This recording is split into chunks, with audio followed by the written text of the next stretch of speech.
Hello, আমি রবিউল। আমি রিয়া। কি চাই? আমার কিছুই চাই না। আপনাদের মনে হয় এটা চাই? আম্মু এদিকে আসো তো, আন্টি কি যেন পাঠিয়েছে। আসসালামু আলাইকুম আন্টি। ওয়ালাইকুম আসসালাম। কে তুমি বাবা? আমি রবিউল। ও আচ্ছা, বাবা ভিতরে এসো। ভিতরে গিয়ে তাদের সাথে অনেকক্ষণ গল্প করলাম। জানতে পারলাম মেয়েটা আমার 1 বছরের সিনিয়র। শুনেই মনটা খারাপ হয়ে গেল। আমাদের কলেজেই নাকি পড়ে। আন্টি বলল কাল থেকে রিয়াকে সাথে নিয়ে কলেজে যেতে। মেয়েটা মিশুক টাইপের। কিছুক্ষণের মধ্যে ওর সাথে অনেক ফ্রি হয়ে গেলাম। আন্টি, এখন আমি আসি। খেয়ে যাও। না আন্টি, অন্যদিন খাবো বলে চলে আসলাম বাসায়। এসে খাওয়া দাওয়া করে শুয়ে পড়লাম। পরদিন সকালে আন্টি রবিউল কোথায়? দেখ গিয়ে ঘুম বাবু, এখনো ঘুমই শেষ হয়নি। কি, এখনো ঘুমাচ্ছে? তাহলে কলেজে যাবে কখন? কি জানি। রিয়া এসে আমাকে ডাকতে লাগলো। রবিউল, আয় রবিউল। যাও তো আম্মু, তোমার বৌমা আমাকে কিস করতে আসতেছে, এখন বিরক্ত করো না। তাই? এই সময় বৃষ্টি হলে কেমন হবে? তাহলে খুব রোমান্টিক মুহূর্ত হবে এটা। আকাশের দিকে তাকিয়ে দেখ, বৃষ্টি আসবে মনে হয়। আরে তাই তো, এখনই তো বৃষ্টি আসবে মনে হয়। বলতে বলতে আমার শরীরে এক বালতি জল এসে পড়লো। আমি লাফ দিয়ে উঠে বসলাম। খুব রোমান্টিক, তাই না? তুমি এখানে? হুম। এটা কিন্তু তুমি একদম ঠিক করনি। ঠিক কি ভুল সেটা পরে হবে। তোমার হাতে 5 মিনিট সময়, রেডি হও, কলেজে যাব। তা না হলে তোমার খবর আছে। তাড়াহুড়ো করে রেডি হলাম, 10 মিনিট লাগলো। দেরি হয়েছে এর জন্য আজকে নাকি তাকে ফুচকা খাওয়াতে হবে। অনেকদিন পর আজকে কলেজে যাচ্ছি। কিছুক্ষণ পর কলেজে পৌঁছে গেলাম। রিয়া ওর ক্লাসে চলে গেল আর আমি আমার ক্লাসে গিয়ে দেখি রাহাত বসে আছে। আমি ওর পাশে গিয়ে বসলাম। কি রে, তুই কলেজে আসতে পারলি? কেন, আমি কলেজে আসতে পারি না নাকি? ঠিক তা না, তুই তো একদিন এসে 10 দিন আসস না। তোরে কইছে, আমি তো এইমাত্র 6 দিন পরে আসলাম। 6 দিন তোর কাছে মাত্র হলো? হ। তারপর আমি আর রাহাত কথা বলতে লাগলাম। কিছুক্ষণ পর স্যার আসলো আর ক্লাস নিতে লাগলো। একে একে সবগুলো ক্লাস করলাম। তারপর আমি আর রিয়া বাসায় চলে আসলাম। তারপর ফ্রেশ হয়ে খাওয়া দাওয়া করে দিলাম এক ঘুমে রাত হয়ে গেছে বুঝতে পারিনি। আম্মুর ডাকে ঘুম ভাঙে। তারপর ফ্রেশ হয়ে নিলাম। তারপর আম্মু খাওয়ার জন্য ডাকলো। খাওয়া দাওয়া করে রুমে এসে বসে আছি, কিন্তু ভালো লাগছে না। তাই ভাবলাম ছাদে গিয়ে ঘুরে আসি। ছাদে এসে এক কোণে দাঁড়িয়ে আছি, হালকা বাতাস বইছে, ভালোই লাগছে। হঠাৎ পেছনে কারো আওয়াজ শুনতে পেলাম। দেখি রিয়া দাঁড়িয়ে আছে। রিয়া এসে আমার পাশে দাঁড়ালো। কি ব্যাপার, রাতে ছাদে কেন? এমনি ভালো লাগছে না, তাই দাঁড়িয়ে আছি। ও আচ্ছা। হুম। কিছুক্ষণ নীরবতা। তো প্রেম করো কয়টা? আই এম ইনোসেন্ট বয়, আমি প্রেম টেম করি না। আইসে আমার ইনোসেন্ট বয়। তুমি কেমন ভদ্র তা জানা হয়ে গেছে একদিনেই। শয়তান একটা। না, আমি শয়তান না তো। তো মই শয়তানের হাড্ডি, হি হি হি। তারপর আমরা আড্ডা দিচ্ছিলাম। আড্ডা দিতে দিতে অনেক রাত হয়ে গেছে, তাই রুমে এসে ঘুমিয়ে গেলাম। এভাবে দিন চলতে থাকলে একদিনে রিয়ার সাথে ভালো সম্পর্ক হয়ে গেল। একদিন সকালে ঘুমিয়ে আসি, তখন রিয়া এসে জোর করে তুলে দিল। ফ্রেশ হয়ে নিচে আসতে বলল কলেজে যাবে, কিন্তু আমার আজ কলেজে যাওয়ার কোনো মুড নাই। তবু ফ্রেশ হয়ে রেডি হয়ে কলেজের উদ্দেশ্যে বের হলাম। কিছুক্ষণ যাওয়ার পর রিয়াকে বললাম, চলো আজ কোথাও ঘুরে আসি। কোথায়? চলো আজকে পার্কে যাই। সত্যি? হুম। চলো। মনে মনে স্থির করলাম আজকে আর কলেজে যাব না।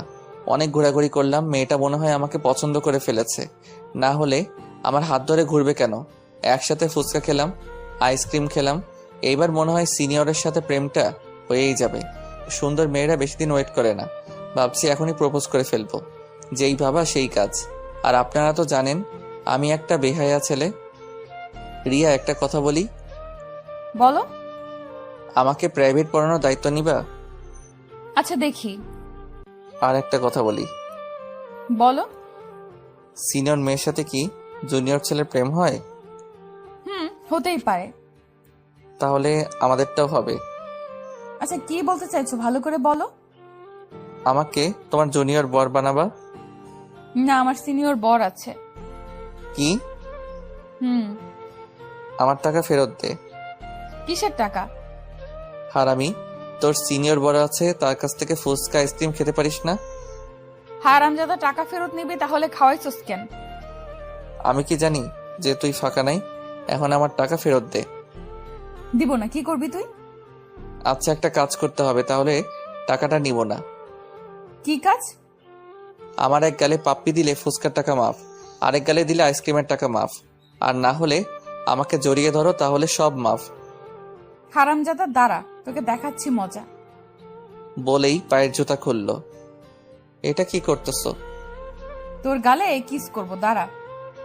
তোমার কিস করতে কষ্ট হবে, তুমি দাঁড়াও, আমি করতেছি। কি বললি হারামি?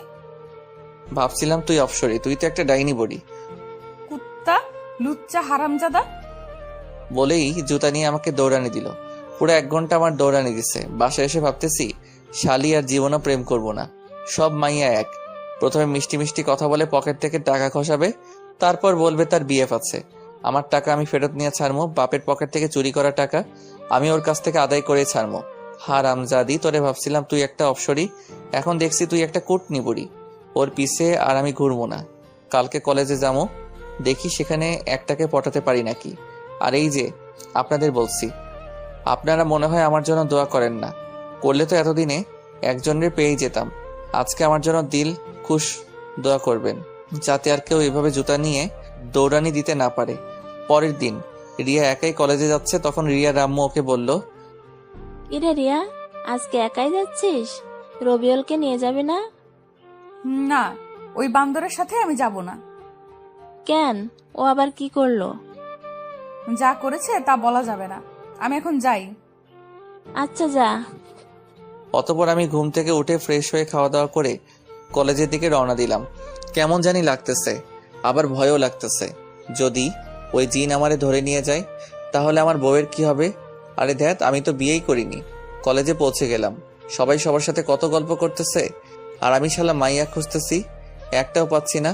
আরে সাবার, একটা পাইছি, কি সুন্দর। সেভাবেই হোক কথা বলার ব্যবস্থা করতে হবে, যেভাবেই হোক কথা বলার ব্যবস্থা করতে হবে। ওরে আল্লাহ, সিঁড়ি দিয়ে নামতেছে, এটাই সুযোগ। গেলাম, কাছে দিলাম ধাক্কা। মেয়েটা কেমন জানি রাগী লোক নিয়ে তাকিয়ে আছে।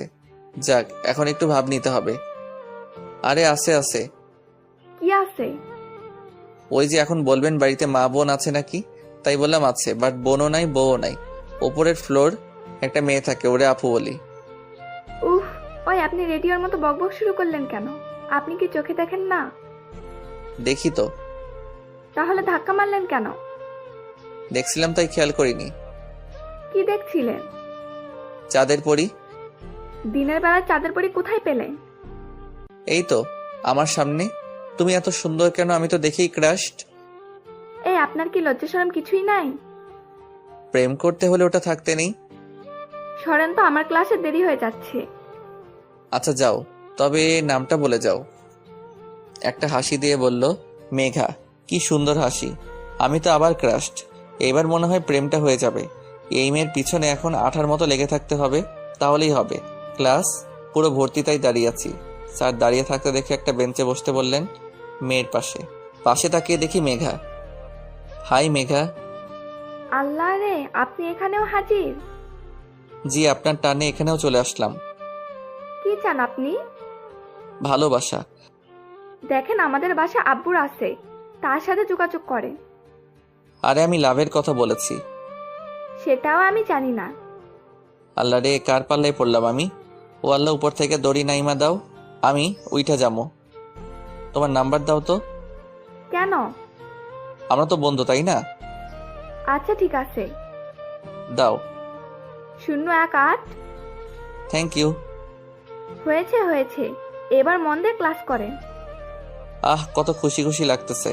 শেষ পর্যন্ত একটা পড়ি পাইলাম, চাঁদের পড়ি। তারপর সবগুলো ক্লাস শেষ করে কলেজের বাইরে আসলাম। রিক্সার জন্য দাঁড়িয়ে আছি, হঠাৎ একজনকে দেখলাম। কিছুক্ষণ দাঁড়িয়ে থাকার পর রিক্সা পেলাম, বাসায় চলে আসলাম। বাসায় এসে ফ্রেশ হয়ে খাওয়া দাওয়া করে নিলাম। রুমে এসে গেম খেলছি। সন্ধ্যার দিকে ছাদে গেলাম, গিয়ে দেখি ওই ডাইনি রিয়া দাঁড়িয়ে আছে। মনে মনে ভাবলাম একটু মজা করা যাক। হাই শাকচুন্নি। কি বললি? শাকচুন্নি। শালা, আমাকে দেখে কি তোর শাকচুন্নি মনে হয়? শুধু শাকচুন্নি না তো, তুই পেতনি। কুত্তার বাচ্চা, তুই এখান থেকে যাবি? যাচ্ছি যাচ্ছি, তার আগে আমার টাকাটা দাও ফকিন্নি। দাঁড়া, তুই টাকা দিচ্ছি। বলে আমাকে মারতে আসতে লাগলো। আমি এক দৌড়ে ছাদ থেকে নিচে চলে আসলাম। কি রে, এভাবে দৌড়ে কোথা থেকে আসছিস? আর বলিও না,